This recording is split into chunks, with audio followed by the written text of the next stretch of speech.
नमस्कार प्यारे दोस्त, मैं राहुल पालीवाल आप सभी का स्वागत करता हूं आपके अपने परिवार रोजगार तक में। उम्मीद है आप सभी स्वस्थ मस्त और बहुत अच्छे होंगे। प्यारे दोस्त, हमने कल तक पढ़ा था, मैंने आपको बताया था कि भाई नाभिक होता है, नाभिक के अंदर भाई परमाणु होता है, परमाणु के अंदर नाभिक पाया जाता है। मैं एक बार आपको रिवाइज करवा देता हूं ताकि आपको ये कल की क्लास पूरी लिंक हो जाए। है ना, हमने एटम और मॉलिक्यूल को पढ़ना कल शुरू किया था। ये कल की पीडीएफ है जो मैं आपको अभी डिस्कस करने वाला हूं। मैं आपके साथ आज इसे पढ़ने वाला हूं, ठीक है, ताकि आपका एक बार रिवीजन हो जाए। है ना, और रिवीजन नहीं करवाना है, बेसिकली मैं ये चाहता हूं कि आप इससे वापस से कनेक्ट हो जाए ताकि जो आज की चीजें हम पढ़ें वो आपको प्रॉपर्ली अच्छे से समझ में आ जाए।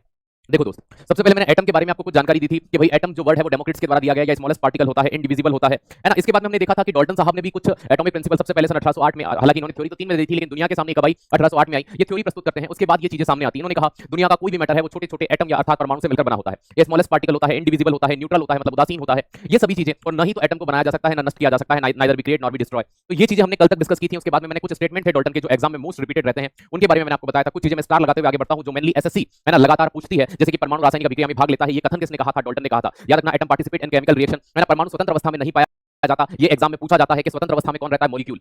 है ना, वह सबसे छोटा या वो सबसे स्मॉलेस्ट पार्टिकल जिसमें उस एलिमेंट के सारे गुण पाए जाते हैं वो फ्री स्टेट में होता है, वो मॉलिक्यूल होता है। ये स्टेटमेंट भी किसका था? डाल्टन का था। यहां तक हमने पढ़ा था भाई। फिर मैंने आपको एक परमाणविक, द्विपरमाणविक, त्रिपरमाणविक और बहुपरमाणविक के बारे में भी डिस्कस किया था। ये सारी चीजें मैंने दोस्त आपको यहां पर अच्छे से बताई थी। और इनके आगे हम थोड़ा बड़े थे कि भैया मैंने इनसे एमसीक्यू भी आपको करवाए थे, जब लगभग 99% बच्चों के सही जवाब आए थे। अब यहां से हम थोड़ा सा आगे बढ़ते हैं तो हमने एटॉमिक स्ट्रक्चर के बारे में थोड़ा बहुत पढ़ा था कि भाई जो न्यूक्लियस होता है उसकी जो रेडियस होती है वो 10⁻⁻15 मीटर होती है। एटम अर्थात परमाणु की जो रेडियस होती है वो 1 एंगस्ट्रॉम अर्थात 10⁻10 मीटर होती है ना। ये चीज ध्यान रखिएगा, इतनी चीजें हमने बहुत अच्छे से देखी थी बेटा। अब आरडब्ल्यू पर जो बोर्ड है वो ब्लैक नहीं रहेगा, या तो वो इस तरह का रहेगा या वो व्हाइट रहेगा। तो मैं कोशिश करेंगे आज हम व्हाइट ले लेते हैं थोड़ा सा, है ना। अब देखिएगा दोस्त, नाभिक के आकार, परमाणु का आकार का कितना होता है, अगर आपसे ये पूछा जाता है तो भैया वो 1 लाख गुना का डिफरेंस होता है। मतलब न्यूक्लियस से जो एटम का साइज है वो इतना बड़ा होता है। परसेंटेज में ये चीज फिर मायने अलग हो जाएंगे। फिर मैंने आपको बताया था कि जो नाभिक होता है ना, नाभिक का जो द्रव्यमान होता है वही एक्चुअल में किसी एटम का मास होता है, परमाणु का द्रव्यमान होता है।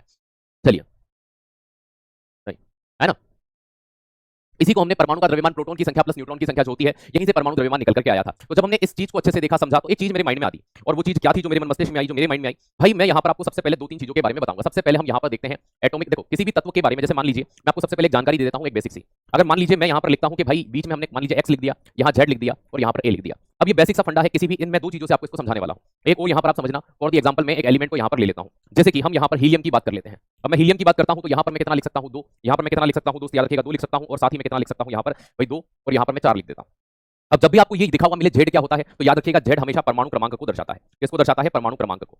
है ना, मतलब जो नीचे लिखा हुआ नंबर रहेगा वो हमेशा एटॉमिक नंबर रहेगा। क्या रहेगा दोस्त? एटॉमिक नंबर रहेगा। और ऊपर ये जो ए लिखा हुआ है ये दर्शाएगा किस चीज को? तो दोस्त याद रखना, ये परमाणु द्रव्यमान को दर्शाएगा। किसको दर्शाएगा? परमाणु द्रव्यमान। आपको क्लास हमेशा है ना कंटिन्यूअस लेना है ताकि आपको चीजें समझने में दिक्कत नहीं हो। ये एटॉमिक मास को दर्शाता है, परमाणु द्रव्यमान को दर्शाता है। और ये बीच में लिखा हुआ जो यहाँ पर आपको एक्स दिखाई दे रहा है, ये सिंबल है, ये संकेत होता है। क्या होता है? संकेत होता है, सिंबल होता है, जिसके माध्यम से, जैसे आप यहां देखिए, यहां पर अगर मैं बात करूं कि ये 2 क्या है ना, ये 2 क्या है भाई, ये एच ई क्या है और ये 4 क्या है ना। अगर इस तत्व को हम यहां पर अच्छे से देखते हैं, समझते हैं, तो एक चीज हमारे रिकॉर्ड क्लास चलने में दिक्कत हो रही है। आप एप्लीकेशन को एक बार अपडेट कर लीजिए, है ना। अगर फिर भी प्रॉब्लम होती है तो हम इसको चेक करवाते हैं, ठीक है। क्लास हो जाए उसके बाद में एप्लीकेशन को एक बार अपडेट कर लीजिए, ठीक है। एक बार अपडेट कर लीजिए एप्लीकेशन को, आप हो जाएगा आपकी, है ना, जो क्लासेस हैं वो सही से चल जाएंगी। चलिए, है ना, फिर भी अगर ये प्रॉब्लम आ रही है तो मैंने आपकी प्रॉब्लम को नोट डाउन कर लिया है। मेरी क्लास के बाद ही मैं इसका सॉल्यूशन कर पाऊंगा, चलती क्लास में नहीं कर पाऊंगा, ठीक है। चलिए, अब ये जो 2 यहाँ लिखा हुआ है ये क्या होता है? एटॉमिक नंबर होता है। क्या होता है? एटॉमिक नंबर है, अर्थात परमाणु क्रमांक है।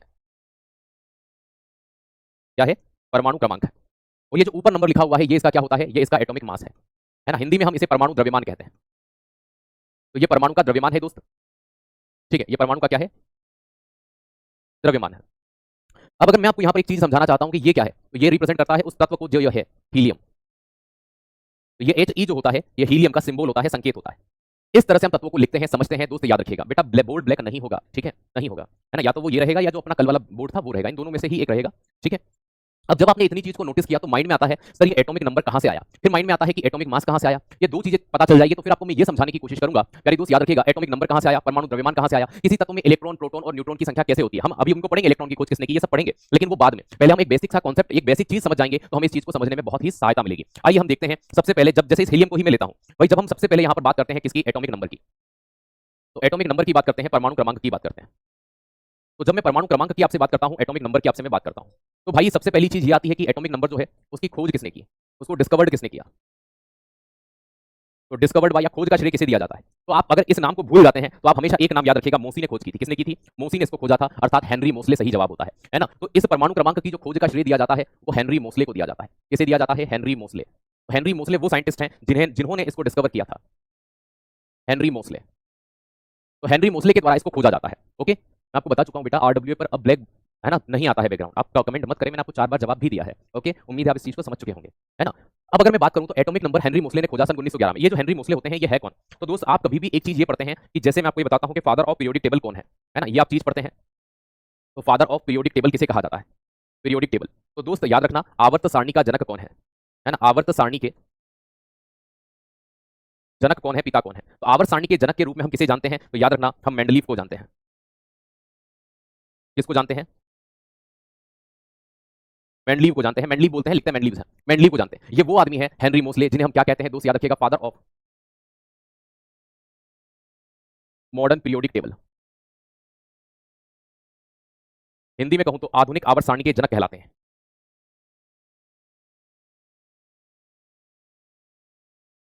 तो आधुनिक आवर्त सारणी के जो पिता कहलाते हैं, जनक कहलाते हैं, वो कौन है? हेनरी मोसले। ये वही नाम है, ये वही नाम है जो बहुत एग्जाम में रिपीटेड रहता है। इन्होंने पहली बार एटॉमिक नंबर को खोजा था, परमाणु क्रमांक को खोजा था। कैसे इन्होंने एटॉमिक नंबर को खोजा, किस तरह से इन्होंने इस चीज को देखा, बेटा मैं बेसिक से लेकर के आपको एडवांस लेवल मतलब हार्ड लेवल तक ले जाऊंगा।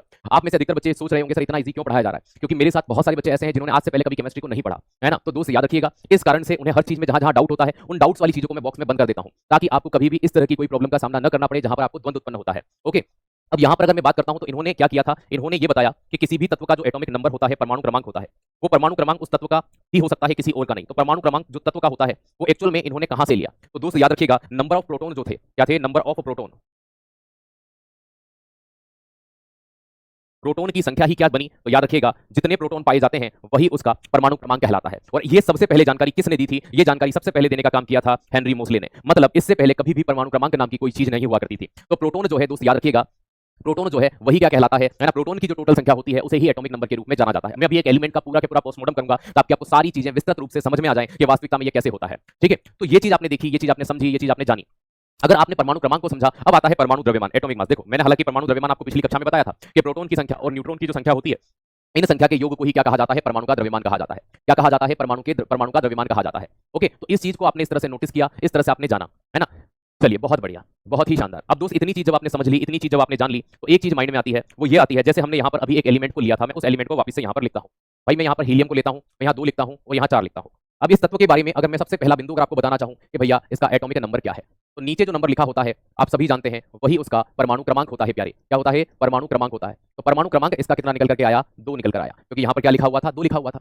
आप पीरियोडिक टेबल में भी अगर देखेंगे तो यहाँ नीचे की ओर जो नंबर होता है वो एटॉमिक नंबर होता है और ऊपर की ओर जो लिखा होता है वो परमाणु द्रव्यमान होता है। ठीक है, अगली बात करते हैं कि भाई इसका एटॉमिक मास क्या होगा। तो एटॉमिक मास की बात करते हैं, अर्थात हम परमाणु द्रव्यमान की बात करते हैं। तो परमाणु का द्रव्यमान जो था वो क्या निकल करके आया? तो भाई याद रखना परमाणु द्रव्यमान इसका क्या हो गया? 4 हो गया। अब भाई यहां से कुछ चीजें आपको सीखनी होगी कि इनसे ही हमें पता चलेगा, इनसे ही हमें पता चलेगा कि प्रोटॉन की संख्या क्या है, इलेक्ट्रॉन की संख्या क्या है और न्यूट्रॉन की संख्या क्या है। मैं आपसे पूछता हूं कि बताइए प्रोटॉन की संख्या क्या होगी, प्रोटॉन की संख्या क्या होगी। मैं आपसे पूछता हूं बताइए इलेक्ट्रॉन की संख्या क्या होगी, इलेक्ट्रॉन की संख्या क्या होगी। तो ये बड़ा कंफ्यूजन हो जाता है, बच्चा इतनी सी चीज में से इन सबको कैसे निकालेगा। या न्यूट्रॉन की संख्या क्या होगी, न्यूट्रॉन की संख्या क्या होगी। इन सबको यहाँ पर देखना, समझना और जानना इस चीज को इंगित करता है कि हम इसे किस तरह से देख पाते हैं। बेटा रिकॉर्डेड क्लास में, क्लास होने के बाद में बात करूंगा टीम से। अब क्लास छोड़कर तो मैं नहीं जा सकता ना। ठीक है, मैंने आपको बोल दिया, मैंने आपको जवाब दे दिया। ठीक है, अगर आप फिर भी नहीं सुन पा रहे हैं, समझ पा रहे हैं, तो मैं क्या जवाब दूं? कॉपी पेस्ट करना कोई हल नहीं होता। ठीक है, चलिए, है ना।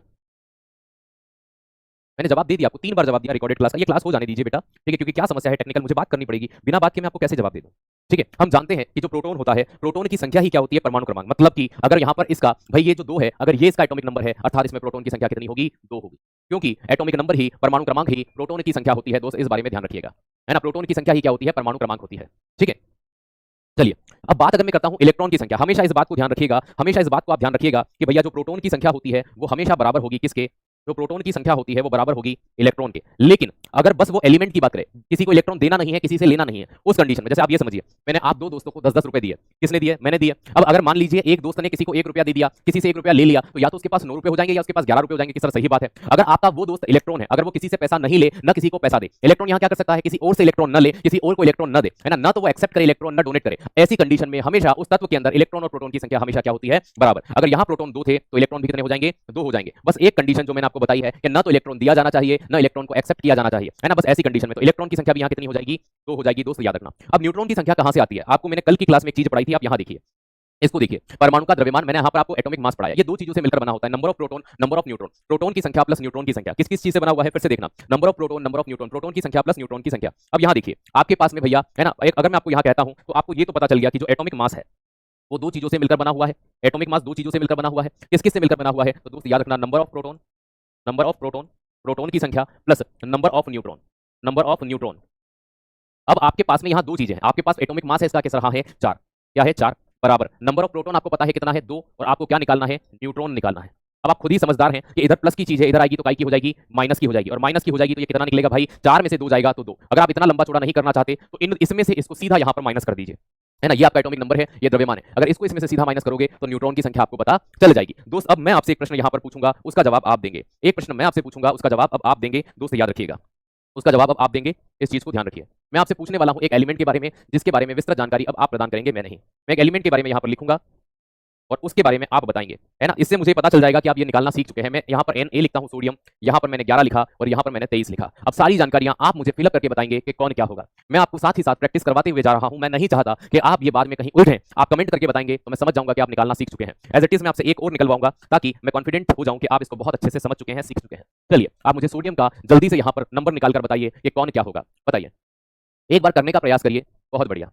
ठीक है, आगे हो सके तो ये जरूर लिखना कि एटॉमिक नंबर 11 है, एटॉमिक मास है ना इतना है ना, प्रोटॉन की संख्या 11 है, इस तरह से, ताकि आप सही लिख रहे हैं या गलत मुझे इसकी जानकारी हो पाए। ठीक है, बहुत बढ़िया। परमाणु क्रमांक सभी बच्चों ने बिल्कुल सही जवाब दिया कि सर इसका एटॉमिक नंबर जो है वो 11 होगा। ठीक है, परमाणु द्रव्यमान दिया हुआ है 23, तो वो क्या होगा 23 होगा। अब भैया प्रोटॉन की जो संख्या होती है वही परमाणु क्रमांक होता है, तो 11 हो जाएगा। इलेक्ट्रॉन की संख्या भी वही होगी, तो ये भी 11 हो जाएगा। न्यूट्रॉन की संख्या इन दोनों के बीच का अंतर होता है, क्योंकि हमें प्रोटॉन की संख्या पता है 11, द्रव्यमान पता है 23, 23 में से 11 जाएगा तो क्या आ जाएगा 12। क्या आप सभी बच्चों ने यही चीज करी है? क्या आप सभी यही निकाले हैं? इसी तरह से आपने निकाला है 11 23 11 11 12, तो आपने बिल्कुल उस चीज को सही यहाँ पर अप्लाई किया है, बिल्कुल आपने उस चीज को इक्वली यहाँ पर अच्छे से देने का काम किया है। अगर ये नंबर आपका नहीं है मतलब आपने कुछ गलती जरूर की है। चलिए इसी तरह से हम एक और मैं आपसे पूछूंगा और आप उसका जवाब देंगे, देन मैं आपको आगे लेकर के बढ़ जाऊंगा।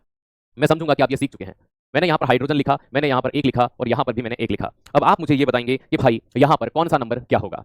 ठीक है, यहाँ पर कौन सा नंबर क्या होगा। बहुत बढ़िया, सभी बच्चों का लगभग सही जवाब है। एक बच्चा कह रहा है दोबारा समझाओ। भाई मैं इन्हीं चीजों को तो करवा रहा हूँ, वहां समझ नहीं आया तो अगला देखो, है ना। 3 बार समझाया, 2 बार मैंने आपसे करवाया और मैं भी समझा रहा हूँ। ओके, बाकी लगभग जितने भी बच्चों के जवाब हैं सभी के सही आए हैं, मतलब कि उम्मीद है आप इसे सीखे हैं। चलिए अब देखो यहाँ पर हाइड्रोजन है, हाइड्रोजन का द्रव्यमान यहाँ पर 1 दिया गया है, इसको आप निकाल कर बताएंगे कि क्या होगा। बहुत बढ़िया, बहुत ही शानदार। परमाणु क्रमांक आप 1 बता रहे हैं, एटॉमिक नंबर द्रव्यमान 1 बता रहे हैं, प्रोटॉन की संख्या 1 बता रहे हैं और इलेक्ट्रॉन की संख्या भी 1 बता रहे हैं। लेकिन जो न्यूट्रॉन है ये 0 हो गया। क्या हो गया? 0 हो गया। दोस्त यहाँ पर मैं आपको एक बात कहना चाहूंगा, हमारे पास 118 तत्व हैं, याद रखना। इसमें हाइड्रोजन एकमात्र तत्व है, वन एंड ओनली एलिमेंट।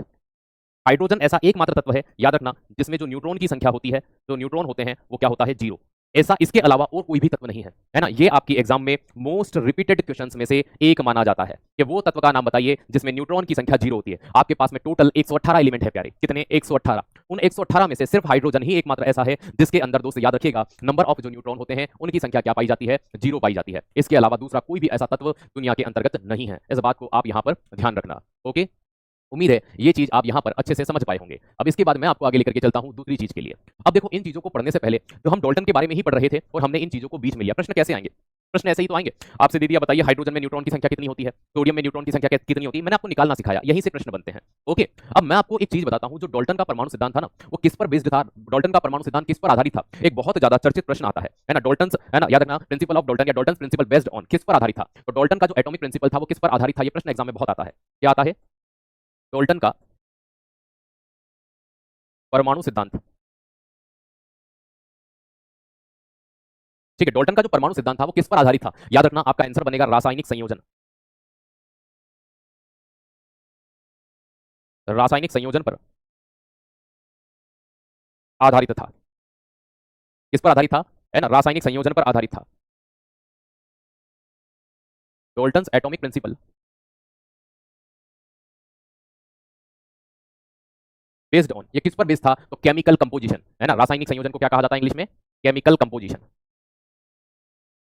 ये रेलवे और एसएससी के फेवरेट प्रश्नों में से एक है। ये रेलवे और एसएससी के फेवरेट प्रश्नों में से एक। यहां से प्रश्न कैसा बनता है? यहां से प्रश्न ये बनता है कि डाल्टन ने जो प्रिंसिपल दिया था, एटॉमिक प्रिंसिपल, वो किस पर बेस्ड था? तो वो रासायनिक संयोजन पर आधारित था। सर ये केमिकल कंपोजिशन या रासायनिक संयोजन क्या होता है? देखो, ये दो वैज्ञानिकों ने कुछ सिद्धांत दिए थे डाल्टन से पहले, जिनमें से एक का नाम लेवाइसियर, जिन्हें फादर ऑफ केमिस्ट्री कहा जाता है, एंटनी लेवाइसियर जिन्हें हम कहते हैं, और एक व्यक्ति थे जोसेफ प्राउस्ट। कौन थे? Joseph Proust. इन दोनों ने 2 नियम दिए थे जो केमिस्ट्री के अंदर बहुत ज्यादा पूछे जाते हैं, बहुत ज्यादा मान्यता प्राप्त है। तो ये जो केमिकल संयोजन होता है, रासायनिक संयोजन, ये एक्चुअल में है क्या? आइए मैं आपको बताता हूं। रासायनिक संयोजन, रासायनिक संयोजन का मतलब किसी चीज के जुड़ने के लिए क्या प्रमुखता होती है ना, उसे ही इंग्लिश में केमिकल कंपोजिशन कहा जाता है।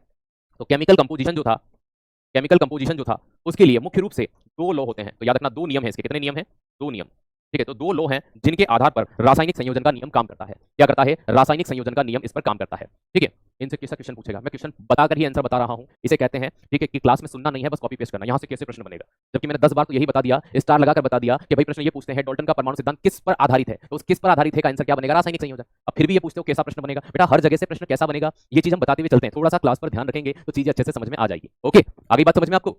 चलिए, पहला नियम और फिर उसके बाद में मैं आपको दूसरा नियम बताऊंगा। ठीक है, पहला नियम जो था वो एंटनी लेवाइसियर का था, लॉ ऑफ कंजर्वेशन ऑफ मास, द्रव्यमान संरक्षण का नियम।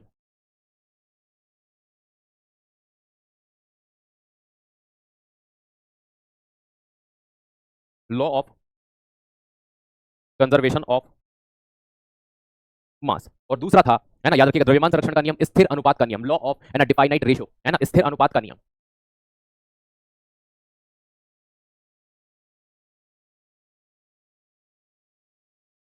लॉ ऑफ, है ना, लॉ ऑफ डिफाइनाइट, है ना, रेशियो। तो याद रखना जो रेशियो होता है वो निश्चित होता है। जैसे मैं अभी आपको इनके एग्जांपल दे देता हूं, हालांकि नियम को हमें अलग से पढ़ना है। ये नियम किसने दिया था? लेवाइसियर।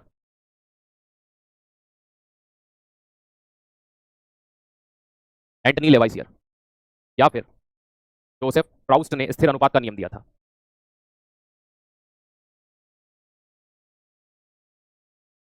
अब देखो मैं आपको समझाता हूं, आप समझिएगा। अब अच्छे बच्चे हैं, एक बार में समझ जाएंगे। द्रव्यमान संरक्षण का नियम क्या होता है, जैसे आप ये समझिए, आप 1 लीटर दूध में अगर 1 लीटर पानी मिलाते हैं तो बताइए टोटल क्वांटिटी में कोई डिफरेंस आएगा? अगर मैं ये कहता हूं कि आप 1 लीटर पानी में 1 लीटर दूध मिलाते हैं तो टोटल क्वांटिटी 2 लीटर बन जाती है कि जी सर। इसी तरह से, है ना, लेवाइसियर जो थे उन्होंने ये कहा था कि जब आप केमिकल रिएक्शन करके तत्वों को मिलाते हैं तो ऐसा नहीं होगा, जो क्वांटिटी में आप तत्व लेंगे उसी क्वांटिटी में आपका प्रोडक्ट बनेगा। कि सर मतलब समझ नहीं आया। जैसे मान लीजिए आपने हाइड्रोजन और ऑक्सीजन की क्रिया कराई, आपने 2 मॉलिक्यूल हाइड्रोजन के और 1 ऑक्सीजन का लिया, तो इनका जो द्रव्यमान बनेगा वो 18 ही बनेगा, क्योंकि हाइड्रोजन का द्रव्यमान 1 होता है और ऑक्सीजन का द्रव्यमान 16 होता है। आपने किसका भाई हाइड्रोजन कितने लिए? 2 लिए, तो 2 उसका हो गया और 16 उसका हो गया। जैसे कि 1 लीटर दूध में 1 लीटर पानी को मिलाया गया, 1 लीटर दूध में क्या मिलाया गया? 1 लीटर पानी को मिलाया गया।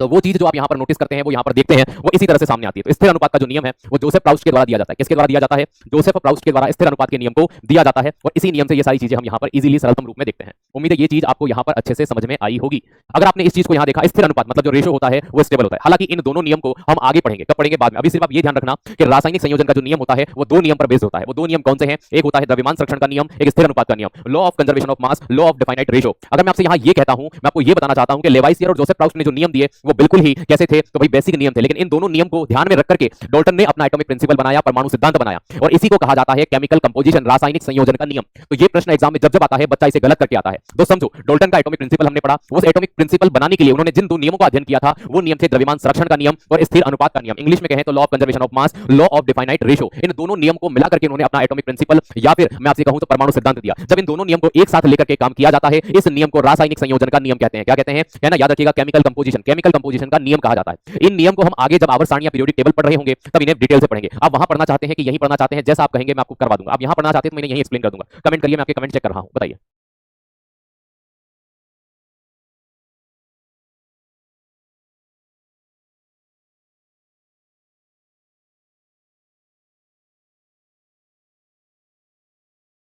चलिए मैं यही पढ़ा देता हूं, बाद में फिर क्या, अभी आपको डाउट हो रहा है, हम यही पढ़ लेते हैं। कहां रख दिया मैंने पेन? कहां, ये रहा।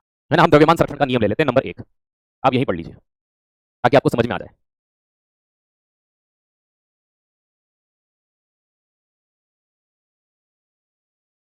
लॉ ऑफ कंजर्वेशन ऑफ मास।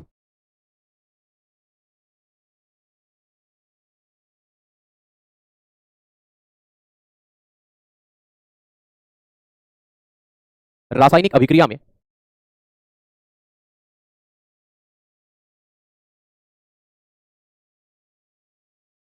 अभिकारक एवं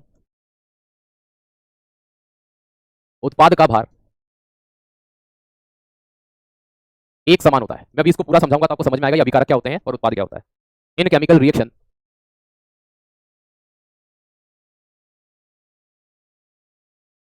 मास of reactant and mass of product are always equal. देखो, आपने रासायनिक अभिक्रिया देखी होगी, जैसे कि ये समझिए, मैं पानी बनाने के लिए हाइड्रोजन के 2 मॉलिक्यूल और 1 ऑक्सीजन को लेता हूं। मैं इनकी क्रिया कराकर क्या बनाता हूं? H2O बनाता हूं। अब यहां देखिएगा, ये जो चीज यहां पर बनकर के सामने आई है, ये वाली चीज, और जिसने भाग लिया ये वाली चीज, ये जो भाग लिया ना, इस चीज को कहा जाता है अभिकारक। क्या कहते हैं? रासायनिक अभिक्रिया में भाग लेने वाले जो पदार्थ होते हैं उन्हें अभिकारक, रिएक्टेंट कहते हैं। क्या कहते हैं? रिएक्टेंट। ये मैंने यहां लिखा है, ठीक है। और ये जो बनता है इसे कहते हैं उत्पाद। प्रोडक्ट कहते हैं।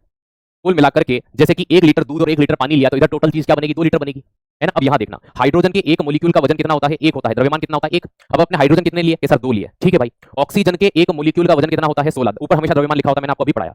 तो यहां देखो ऑक्सीजन का द्रव्यमान कितना हो गया, सर 16, ये 2 और 16 है। अब यहां पर क्या बना, पानी। तो हाइड्रोजन का द्रव्यमान कितना है, 2, और ऑक्सीजन का द्रव्यमान कितना है, 16। तो 2 + 16 यहां टोटल कितना आया, 18। जबकि हमने लिया क्या था, हाइड्रोजन का 2 अणु लिया, मतलब 2 द्रव्यमान, और ऑक्सीजन का 16। अब इधर देखो इन दोनों का योग भी कितना है, 18, और इधर का योग भी कितना है, 18। तो ये चीज जो सामने आती है, ये द्रव्यमान संरक्षण का नियम है। द्रव्यमान संरक्षण, law of conservation mass of, ये कहता है कि जितना द्रव्यमान आपके अभिकारक का होगा उतना ही आपके उत्पाद का होगा। जैसे कि आप 1 लीटर अगर क्या लेते हैं, पानी लेते हैं, उसमें 1 लीटर एल्कोहल मिलाते हैं, तो प्रोडक्ट आपका हमेशा 2 लीटर का ही बनेगा। जैसे आप 1 किलो नमकीन के अंदर 1 किलो प्याज, 1 किलो टमाटर, 1 किलो प्यारे 2 सारा पत्ता गोभी और 1 किलो मुरमुरे डालकर के अगर प्रोडक्ट बनाएंगे, तो आपने जितनी क्वांटिटी मान लीजिए सबकी 1 किलो लिए तो वो 5 किलो बन जाएगा, है ना। सबकी अगर मान लीजिए 100 ग्राम लिए तो 500 ग्राम बन जाएगा। इस तरह से जितना भी आपका अभिकारक, मतलब जो केमिकल रिएक्शन में भाग लेते हैं और बनने वाला जो प्रोडक्ट होता है, वो हमेशा ही कैसा होगा, बराबर होगा द्रव्यमान में। तो कभी भी अंतर आ गया तो वो केमिकल रिएक्शन हो ही नहीं सकती, वो रासायनिक अभिक्रिया हो ही नहीं सकती, है ना। किसी न किसी रूप में ये चीज ध्यान रखना, वो चीजें हमेशा बराबर होंगी। और ये मैं नहीं कहता, ये नियम दिया है फादर ऑफ केमिस्ट्री, जिनका नाम है एंटनी लेवाइसर। तो ये जो लेवाइसियर है, उनके द्वारा इस नियम का प्रतिपादन किया गया, ठीक है। तो ये चीज ध्यान रखिएगा, आप अगर किसी रासायनिक अभिक्रिया को करते हैं, केमिकल रिएक्शन को करते हैं, तो वहां पर हमेशा रिएक्टेंट और प्रोडक्ट जो होगा उनका मास ऑलवेज क्या होगा, इक्वल होगा करे। इस बात को आप ध्यान रखना, ठीक है। हम नेक्स्ट पे यहां से आगे बढ़ते हैं। अब आपके माइंड में दूसरा नियम आना चाहिए, जिसे हम स्थिर अनुपात का नियम, लॉ ऑफ डिफाइनाइट रेशियो कहते हैं। तो भाई चलिए इसकी बात करते हैं, सेकंड नियम की बात करते हैं, ठीक है। स्थिर अनुपात का नियम क्या कहता है, स्थिर अनुपात का जो नियम है वो क्या कहता है। स्थिर अनुपात के नियम की बात करें, लॉ ऑफ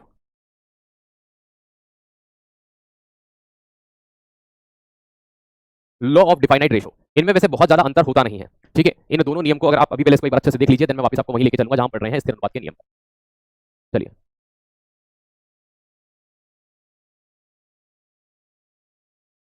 गुड, बहुत बढ़िया, शानदार। वो क्या होगी बेटा, ऐसा हो ही नहीं सकता ना, ऐसा पॉसिबल ही नहीं है, ऐसा पॉसिबल ही नहीं है। वो बच्चा कह रहा है कि सर अगर मान लीजिए ऐसा हो जाए कि इधर वजन अलग है और इधर अलग आ जाए, ऐसा पॉसिबल ही नहीं है। अगर आप 1 लीटर पानी के अंदर 1 लीटर अल्कोहल मिला रहे हो और आपने दोस्त के पास बोलते हो यार 1 लीटर में 1 लीटर अल्कोहल मिलाया, ये तो आधा लीटर ही बना, दोस्त समझ जाएगा तुम झूठ बोल रहे हो। बात समझ में आई, दोस्त समझ जाएगा तुम झूठ बोल रहे हो। आप दुकानदार को कहते हो भैया हमने 1 लीटर दूध में 1 लीटर पानी मिलाकर चाय बनाई, भैया ये तो पॉसिबल ही नहीं है। कि वो आप बोल रहे हो आधा लीटर की चाय बनी, या तो वो उबल करके उड़ गया, तो पूरा एक्सप्लेन करो। तो ऐसा पॉसिबल नहीं हो सकता, ये है ही नहीं भाई, ये केमिकल रिएक्शन का ये रूल है, ये नियम है, केमिकल रिएक्शन ही नहीं हो सकती, ऐसा है तो पॉसिबल ही नहीं हो सकता, ठीक है। तो दोस्त याद रखना ये चीज है। अब देखो स्थिर अनुपात का नियम ये होता है कि किसी भी जो यौगिक होता है, रासायनिक अभिक्रिया में बने उत्पाद का एक निश्चित अनुपात होता है। तो याद रखना, रासायनिक अभिक्रिया, रासायनिक अभिक्रिया में भाग लेने वाले तत्व द्वारा बना उत्पाद, उत्पाद का द्रव्यमान निश्चित अनुपात में होता है।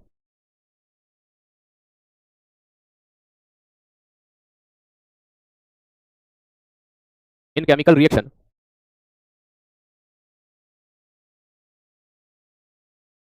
मास of product, mass of product found fixed ratio. देखो आपको मैं समझाता हूं, इसमें एक चीज हमेशा यहां पर एक बहुत प्यारी चीज लिखता हूं जो इस नियम की जान है, जो इस नियम की जान है।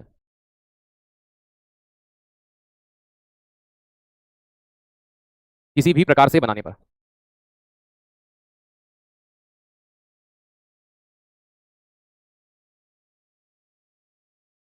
एनी टाइप ऑफ रिएक्शन, किसी भी प्रकार की रिएक्शन से अगर इसको बनाओगे तो वहां पर हमेशा रेशो जो होगा क्या होगा, रेशो जो होगा वो फिक्स्ड होगा। मैं आपको इसका बहुत प्यारा एग्जांपल देता हूं, समझिएगा। रासायनिक अभिक्रिया जैसे वही ले लेते हैं एग्जांपल पानी वाला, उदाहरण के तौर पे समझना। आपने हाइड्रोजन के मॉलिक्यूल की क्रिया ऑक्सीजन के साथ कराई, ठीक है, और आपने क्या बनाया, H2O बनाया। अब H2O आप सभी जानते हैं कि ये एक उत्पाद है, प्रोडक्ट है ना। और भैया ये अभिकारक है क्योंकि इन्होंने रासायनिक अभिक्रिया में भाग लिया है, ये रिएक्टेंट है। अब इसका द्रव्यमान कितना होता है, हाइड्रोजन का आप सभी जानते हैं, हाइड्रोजन का द्रव्यमान 1 होता है, ठीक है, 1H1 होता है, और ऑक्सीजन का द्रव्यमान 16 होता है। अब इस अभिक्रिया के अनुसार इनका ये कहना था कि जैसे आपने यहाँ पर पानी बनाया, क्या बनाया, पानी, तो पानी का पर्टिकुलर कोई ना कोई तो मास होगा, कुछ तो द्रव्यमान होगा। तो भाई पानी का जो द्रव्यमान होता है वो 2 + 16 से, अभी हमने इसके जस्ट पहले वाली रिएक्शन देखी कितना आया, 18। लेकिन यहाँ द्रव्यमान की बात नहीं कर रहा, जैसे कि यहाँ पानी का द्रव्यमान कितना आया, 18 आया, ये द्रव्यमान की बात नहीं कर रहा, ये कह रहा है कि आपके हाइड्रोजन का द्रव्यमान कितना है, कि 2, क्योंकि 2 हाइड्रोजन आए हैं, और ऑक्सीजन का द्रव्यमान कितना है, तो यहाँ हाइड्रोजन और ऑक्सीजन के द्रव्यमान का जो अनुपात आएगा वो 2:16 आएगा, और इसको भी काटोगे तो यहाँ 1:8 आएगा। कितना आएगा, 1:8 आएगा। तो भैया इनका ये कहना है आप दुनिया के किसी भी कोने में चले जाएं, आप दुनिया के किसी भी पार्ट में चले जाएं, दोस्त याद रखिएगा, आप दुनिया के किसी भी कोने में चले जाएं, आप दुनिया के किसी भी पार्ट में चले जाएं, अगर आपको पानी बनाना है, आप उस पानी को किसी भी रिएक्शन से बनाइए, आप उस पानी को किसी भी इन chemical reaction, mass of product found fixed ratio, in any chemical reaction किसी भी प्रकार से बनाओगे, एनी टाइप ऑफ रिएक्शन किसी भी प्रकार से अगर आप इस पानी को बनाओगे इस दुनिया के अंदर, तो याद रख लेना प्यारे दोस्त, उस पानी के अंदर हाइड्रोजन और ऑक्सीजन का जो अनुपात है वो हमेशा स्टेबल होगा, हमेशा स्थिर होगा, इस बात को ध्यान रखना। ओके, हमेशा स्टेबल होगा, कभी भी डिफरेंस नहीं होगा। 1:8 था, है और रहेगा, 1:8 था, है और रहेगा, ऑलवेज स्टेबल रहेगा दोस्त, इस बारे में ध्यान रखना, कभी भी ये चीज वहां पर बदल नहीं सकती। दुनिया के किसी भी कोने में चले जाएं, अगर आप पानी बना रहे हैं तो पानी के अंदर हाइड्रोजन और ऑक्सीजन के जो द्रव्यमान का रेशो होगा, याद रखिएगा ये रेशो ऑफ क्या है, ये रेशो ऑफ मास है, ये कभी भी नहीं बदल सकता। इसे ही स्थिर अनुपात का नियम, ये द्रव्यमान का क्या है, याद रखिएगा ये द्रव्यमान का अनुपात है। किसी भी कोने में चले जाएं, अगर आपको पानी बनाना है तो आपको हाइड्रोजन और ऑक्सीजन के द्रव्यमान का अनुपात जो लेना होगा वो क्या लेना होगा, है ना, 1:8 लेना होगा, इसका डबल 216 हो जाएगा। तो 1:8 लेने पर ही आप इस चीज को बना सकते हैं, अदरवाइज आप नहीं बना सकते। ये बेसिक से वो कॉन्सेप्ट हैं जो स्कूल लाइफ में हम पढ़ते हैं, लेकिन हमसे इनमें गलतियां होती हैं। किसी की भी बात कर लो बेटा, इसकी नहीं, इसका एक एग्जांपल और देता हूं। सर सिर्फ पानी ही क्यों लिया? देखो दोस्त, पानी इसलिए लिया क्योंकि आप पानी का फॉर्मूला जानते हो बहुत अच्छे से, उसके NaCl, आप इसे क्या कहते हैं, आप इसे सॉल्ट कहते हैं, ठीक है, आप इसे सोडियम क्लोराइड कहते हैं, किसी की भी बात कर लो सोडियम क्लोराइड कहते हैं। अगर आप सोडियम की बात करेंगे तो इसका द्रव्यमान 23 होता है, कितना होता है 23, और लगभग इसका द्रव्यमान कितना होता है 34 के आसपास होता है। तो 23:34 आपको लेना पड़े। किसी की भी बात कर लो बेटा, एनी कंपाउंड, कोई भी कंपाउंड जो होगा वो वही होगा, ठीक है ना। 16 लिखने से आया, तो बेटा देखो रेशो मुझे एक बात बताओ, है ना, एक बच्चा कह रहा है 16 लिखने से आया, 16 भाई ऑक्सीजन का द्रव्यमान कितना है, आप यहाँ पर देखो ऑक्सीजन के एक अणु का द्रव्यमान कितना है 16, ठीक है, हाइड्रोजन के एक अणु का द्रव्यमान कितना है 1। अगर मुझे एक बात बताओ, आप 1 लीटर दूध में अगर आधा लीटर पानी मिलाओगे तो रेशो क्या बनेगा, 3:2 का ही बनेगा ना, कि नहीं बनेगा? ठीक है, सिंपल सी बात है यार, 2 का आधा मिला रहे हो। चलिए बहुत अच्छी बात है। अब देखो मैं आपसे उन चीजों की बात करता हूं जो भारत के लिहाज से महत्वपूर्ण है ना। बहुत सी बार एग्जाम में ये प्रश्न इस तरह से पूछे जाते हैं कि बच्चा बड़ा कंफ्यूज हो जाता है। हाँ, AWTPO के लिए भी आपको ये लेना है, और जो बचे हुए आपके पार्ट्स हैं AWTPO के, वो मैं आपके ही पर्टिकुलर बेस में जो 4-5 टॉपिक हैं वो मैं अलग से करवाऊंगा, तो आप उसके लिए निश्चिंत रहें। अब ये कॉमन चीजें हैं, ये आपको पढ़नी है, ठीक है, तो मैं डिटेल में ही लेके चल रहा हूं। अभी सोचो एटम वाले पार्ट में 2 घंटे हो गए, लेकिन एटम पूरा नहीं हुआ, एटम को अभी और डीप पढ़ना है कि सर क्या पढ़ना है एटम में, अभी इलेक्ट्रॉन बाकी है, प्रोटॉन बाकी है, न्यूट्रॉन बाकी है, इसके बाद में न्यूट्रिनो बाकी है, पाउली बाकी है, हिग्स बोसॉन पार्टिकल बाकी है, इतने कारण और पढ़ना है अभी इस पार्टिकल के अंदर, एटम के अंदर। एटम का आप अभी और चलेगी क्लास, उसके बाद समस्थानिक, समभारिक, आइसोन्यूट्रॉनिक, आइसोबार्स, ये पढ़ना है, ठीक है। अभी एटम कंप्लीट नहीं हुआ, उसके बाद थोड़ी बहुत जानकारी मॉलिक्यूल के बारे में पढ़ेंगे, तब जाकर के मैं इस टॉपिक को पूर्ण विराम दूंगा, पहले से नहीं दूंगा। अभी हमें बहुत सारी चीजें पढ़नी है दोस्त। अगर मैं आपसे ये बात करता हूं तो आपने ये सुना होगा, एक इंडियन फिलोसॉफी चलती है, क्या चलती है, इंडियन फिलोसॉफी। अगर मैं आपसे इंडियन फिलोसॉफी की बात करता हूं, जानते हो ना इंडियन फिलोसॉफी, है ना, वो सुना होगा, मत कर काया पे अभिमान। तो ये जो काया पे अभिमान न करने वाली बात हो रही है, इंडियन फिलोसॉफी की अगर हम बात करते हैं, है ना, फिलोसॉफी, तो इंडियन फिलोसॉफी क्या होती है भाई, सीधी सी बात है ना। इंडियन फिलोसॉफी क्या होती है? अगर इंडियन फिलोसॉफी की बात करें तो हिंदी में इसे क्या कहा जाता है, हिंदी में इसे कहा जाता है, ठीक है, हिंदी में इसे क्या कहते हैं, भारतीय दार्शनिक, ठीक है, या भारतीय दर्शन कह लीजिए, भारतीय दर्शन कह लीजिए, ठीक है। ये दिखेगा नहीं आपको। अगर मैं आपसे भारतीय दर्शन की बात करता हूं कि ये क्या चीज होती है, तो हमारी इंडियन फिलोसॉफी या भारतीय दर्शन ये कहता है कि दुनिया की हर वो वस्तु जिसका अपना अस्तित्व होता है वो पंच तत्व से बनी है।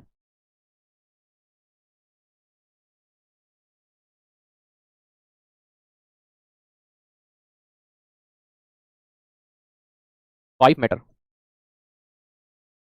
फॉर्म्ड लाइफ, पंच तत्व से निर्माण हुआ है। 5 ऐसे मैटर हैं, पदार्थ हैं, तत्व हैं जिनसे कोई चीज बनी हुई है, ठीक है। आपने सुना होगा हम पंच तत्व के बने हैं, पंच तत्व में विलीन हो जाएंगे। अब अगर मैं आपको उन पंच तत्वों के बारे में जानकारी देता हूं तो वो पंच तत्व कौन से हो सकते हैं, तो याद रखो उन पंच तत्वों के बारे में हम यहां पर अच्छे से समझने वाले हैं, देखने वाले हैं। तो भाई 1, 2, 3, 4 और 5, आइए इन पांचों को एक एक करके हम यहां पर देखते हैं कि ये कौन से होते हैं। नंबर 1 पर सबसे पहले जिसकी बात की जाती है वो होता है जल, है ना, वाटर। कि भैया आप एक तो किससे बने हो, पानी से बने हो। दूसरा ये कहा जाता है कि आप वायु से बने हो, एयर से बने हो, है ना, वायु से बने हो, एयर से बने हो। मुझे समझ नहीं आता कि जब मैं 4 बार बोल चुका हूँ रिकॉर्डेड क्लास का कि मैं इसके बाद बात करूंगा टीम टेक्निकल टीम से, रिकॉर्डेड नहीं चल रही है, नहीं चल रही है, नहीं चल रही है। अब वो कहते हैं ना कि भाई क्या किया जाए, अब मुझे बताइए, शायद या तो ये सुनते नहीं है या ये इनके पास है नहीं, ठीक है। मैं 4 से 5 बार से अधिक जवाब दे चुका हूँ, ठीक है। वायु हो गया। तीसरी बात करते हैं, 4th नंबर पर बात करेंगे और 5th नंबर पर बात करेंगे। एक तो हमने जल अर्थात वाटर देखा, एक होती है अग्नि जिसे हम फायर कहते हैं, ठीक है। तो भैया अग्नि जिसे हम क्या कहते हैं, फायर, एक आग। ये पंच तत्वों में अगली चीज क्या आती है, फायर आती है। ये बेसिक से प्रश्न भी मैंने एग्जाम के अंदर देख लिया, बताइए इनमें से पंच तत्वों में कौन नहीं आता है, इस तरह से पूछ लिया जाता है। एक वायु आती है और एक आता है आकाश। तो वायु और आकाश को इन्होंने अलग अलग काउंट किया है, इसका है। और एक सबसे महत्वपूर्ण चीज जिसके ऊपर हम खड़े होते हैं, पृथ्वी, भूमि अर्थात मृदा, ठीक है। तो याद रखिएगा पृथ्वी, भूमि, या पृथ्वी ही लिख लीजिए सीधा सा, अर्थ। तो ये 5 तत्वों से मिलकर के क्या बना हुआ है, हमारा शरीर बना हुआ है। ये इंडियन फिलोसॉफी कहती है, ये भारतीय दर्शन कहता है। अब जब हम भारतीय दर्शन की बात करते ही हैं तो एक चीज बड़ी फेमस सामने आती है। दुनिया के सबसे पहले साइंटिस्ट कह सकते हैं हम, दुनिया के पहले व्यक्ति कह सकते हैं हम, जिनका नाम था महर्षि कणाद। क्या नाम था, महर्षि कणाद।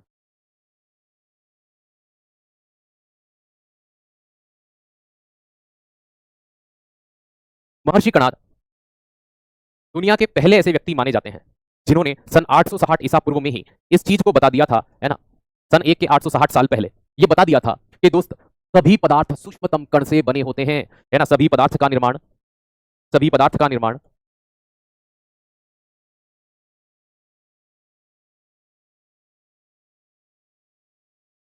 सूक्ष्मतम कण से होता है।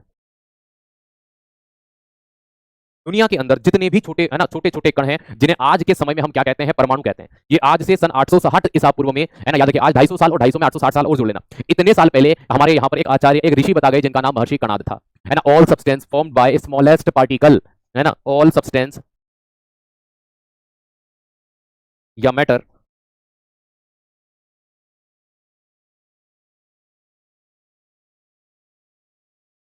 स्मॉलेस्ट पार्टिकल, तो स्मॉलेस्ट पार्टिकल या छोटे छोटे कणों से मिलकर ही निर्माण हुआ है।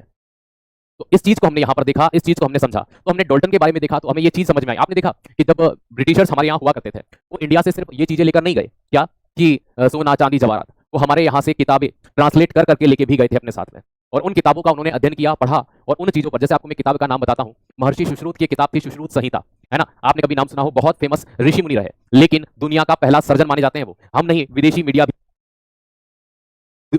भी या विदेशी जो साइंटिस्ट हैं उन्हें दुनिया का पहला सर्जन मानती है। क्यों मानती है? क्योंकि उनकी जो पुस्तक थी सुश्रुत संहिता, उस सुश्रुत संहिता के अंदर पहली बार, उस सुश्रुत संहिता के अंदर पहली बार किन किन उपकरणों का, किन किन औजारों का, है ना, उपयोग ऑपरेशन में, किस रोग में, किस प्रकार के टांके लगाने के लिए, किसका ऑपरेशन करने के लिए, किसका, यहां तक कि कुछ लोग तो ये भी कहते हैं प्लास्टिक सर्जरी तक के उपकरण का वर्णन उस किताब में उन्होंने किया था कि इस तरह के उपकरण से इस तरह के इलाज में मदद मिलती है या ऑपरेशन में मदद मिलती है, ऑपरेशन करने के लिए उपकरणों का वर्णन किया। अब आप सोचिए कितनी महत्वपूर्ण चीज रही होगी। आज की क्लास यहीं पे विराम करते हैं, कल हम मूल कण पढ़ेंगे। क्या पढ़ेंगे? Fundamental particle. सर मूल कण क्या होते हैं? मूल कण वे होते हैं जिनसे मिलकर के परमाणु का निर्माण हुआ है, एटम का निर्माण हुआ है। मतलब ये दो प्रकार के होते हैं। मतलब हम कल प्रोटॉन के बारे में, इलेक्ट्रॉन के बारे में, न्यूट्रॉन, कल तो शायद शनिवार है ना, सैटरडे है, हाँ, तो कल आपकी क्लास नहीं होगी, अब परसों होगी। अब मैं दोस्त आपको एक चीज, वो बुक कहाँ है? वो है आज भी हमारे पास है, लेकिन हम लोगों ने पढ़ा नहीं। हम आजकल इंडिया के जो थोड़े से बुद्धिजीवी बच्चे हो गए हैं, हम हमारी किताबें जो होती है उन्हें क्या बोलते हैं कि भाई ये तो मिथक किताबें हैं, किसी ने ऐसे ही लिख दी हैं। लेकिन भारतीय किताबों के अंदर बहुत नॉलेज है, बहुत ज्ञान है। आप किसी को भी पढ़ें, वेद को पढ़ें, है ना, हमें इन चीजों से दूर रखा जाता है, हमें वेस्टर्न किताबों की ओर अग्रसर किया गया, और हमारी खुद की किताबें, है ना, हमने कभी अच्छे से पढ़ी नहीं। Thank you so much. हाँ, आपकी रिकॉर्डेड क्लास के बारे में मैं बात करूंगा। आज फ्राइडे है ना, याद रखिएगा, कल फ्राइडे, कल क्लास होगी, फिर आपकी कल फ्राइडे है, कल क्लास होगी, कल क्लास होगी, कल क्लास होगी, कल क्लास होगी, कल क्लास होगी। ठीक है, मैं बात करता हूँ आपकी, कल फ्राइडे है, कल बात करेंगे। ठीक है, कल क्लास लेंगे। Thank you so much. कल फ्राइडे है, मुझे आज फ्राइडे का ध्यान देगा। थैंक यू सो मच, धन्यवाद। आपकी